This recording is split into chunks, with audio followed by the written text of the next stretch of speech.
আসসালামু আলাইকুম ভিউয়ার্স। আসলে আমরা প্রায় সময়ও বের হইতাম পারি না। আজকে যেহেতু আমাদের বন্ধু বান্ধবের ছুটির দিন, এর উপলক্ষে একটু ঘুরতে বার হয়েছি। আর বাড়াইটা অনেক লেট হয়ে গেছে, এখন আপনারা দেখেন এখন প্রায় সন্ধ্যা হয়ে গেছে। এজন্য আমি জানি না ভিডিও কতটুকু ভালো আইব। আরও চাইছিলাম আমরা চাইছিলাম আরও অনেক জায়গায় যাইমু, কিন্তু দেখা গেছে সময় স্বল্পতার কারণে যাইতাম পারছি না।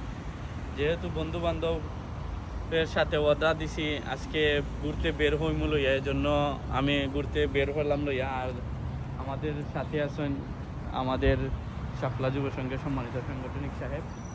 আসলে বাহরাইন কিছু দেশটা আসলে খুবই সুন্দর, প্রাকৃতিক একটা দেশ। আর বাহরাইনের সচরাচর এই আমাদের যে ভিউটা, এই যে গাছের ভিউ, পাতার ভিউ, এগুলো সচরাচর দেখা যায় না।